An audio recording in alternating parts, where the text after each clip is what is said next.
દેશના સમાચારોની શરૂઆત કરી મહત્વના સમાચારની સાથે તો મહત્વના જે સમાચાર મળી રહ્યા છે નજર કરી રાજ્યમાં 24 કલાકમાં 92 તાલુકામાં વરસાદ વરસ્યો છે। ભાવનગરના ગારિયાધારમાં 2 ઇંચ વરસાદ વરસ્યો છે તો સિહોરમાં પણ 2 ઇંચ વરસાદ નોંધાયો છે।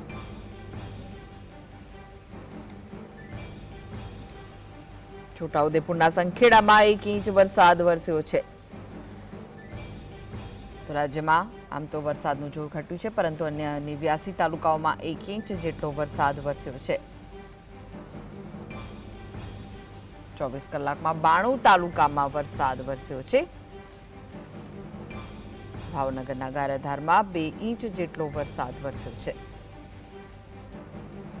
સિહોરમાં પણ 2 ઇંચ વરસાદ નોંધાયો છે।